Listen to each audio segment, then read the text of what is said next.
Hello everyone, my name is Jaakko.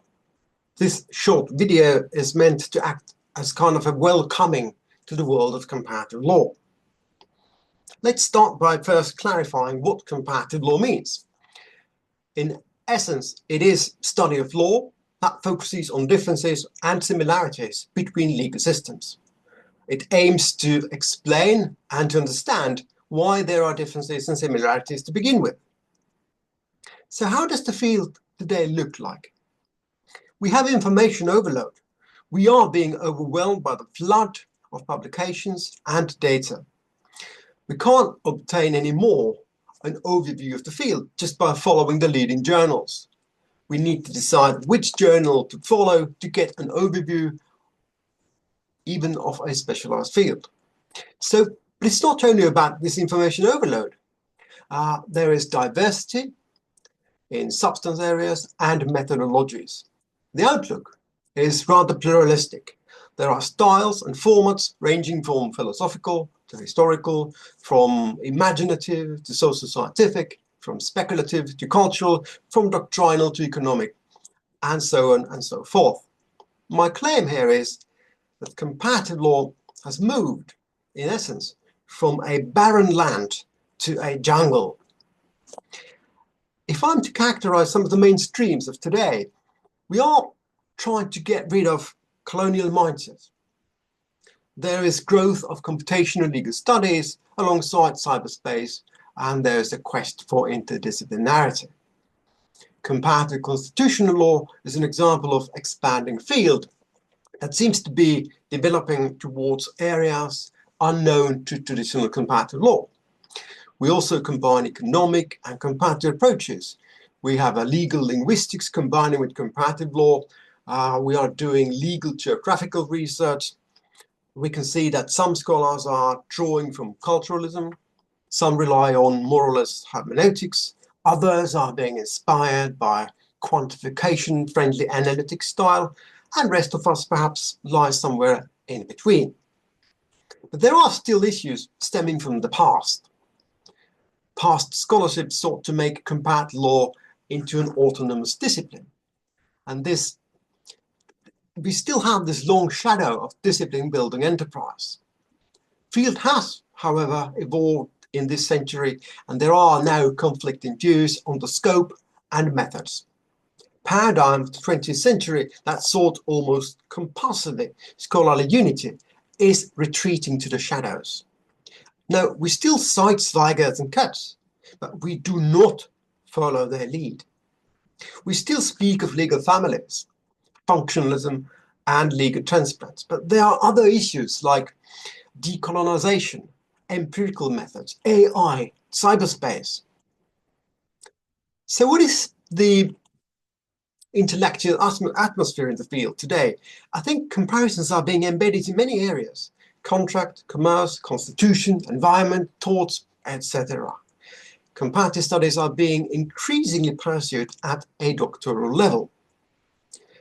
This idea of unified discipline, it never really became reality. But I'd say that the aspirations and ideas of comparatives somehow gained the upper hand from the below. But instead of one size fits all, comparative study of law has expanded and adapted to various fields and methodologies. The question is, however, is comparative law at risk because of these developments? There is a growing body of scholarship that has been influenced by neighboring disciplines. Boundaries are being blurred as a result. So it has become increasingly meaningless to demarcate between neighboring fields. Is this end of the comparative law now to be taken over by others? I don't think so. But instead of one future, there will be studies that are based on different theoretical assumptions, relying on varying methodologies. And importantly, this is very important, I think, comparative study of law in all its possible forms is an open-ended matter. What lies ahead? For the comparatist, this is an important question, because how to steer one's way through the tangled paths? What will the future of the field look like? Well, as the shackles of doctrinally oriented private law, Western private law, have been thrown off, it brings both opportunities and obstacles. In my view, there are key 4 points. First, there is no one size fits all. Besides traditional takes, you can draw from history, anthropology, social legal, decolonial linguistics, and even from non-Western bodies of knowledge. Second, law must be studied in context. Comparing requires seeing law exceeding the narrow limits of black letter law.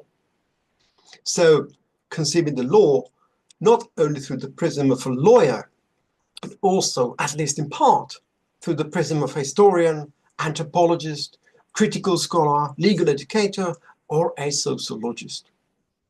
Third, comparison requires awareness of its own intellectual baggage. So we struggle to break free from the ideas that originate from the past. There are issues that were criticized, and those center around things like legal doctrine, Euro-American centrism, colonialism, and perhaps more importantly, on our own innate focus on law in books. Fourth, comparative law is destined to be one way or another interdisciplinary as to its nature. So comparatists need to recognize and embrace studying law interdisciplinarily. I understand that all this may sound rather wild and perhaps even confusing, but let me try to make some conclusion. What there is we can say about the future of comparative law? Is there any? If there is, as I say, a jungle out there. We don't have neatly organized garden we once dreamt about, but what we have instead is a kind of a thick wilderness. Of course, I understand this. It is impossible for me or for anyone to make a reliable prognosis on the future of comparative study of law. There are so many things going on there, so many areas of focus, so many research interests.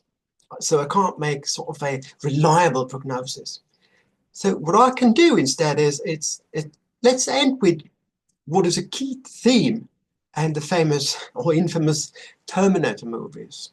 There's one key quote there that runs to the whole series, and it's this: the future has not been written. There is no faith but what we make for ourselves. So the message here is that I'm trying to convey is that welcome to the comparative law jungle. It is a wonderful place where we can roam free, but of course, at our own risk.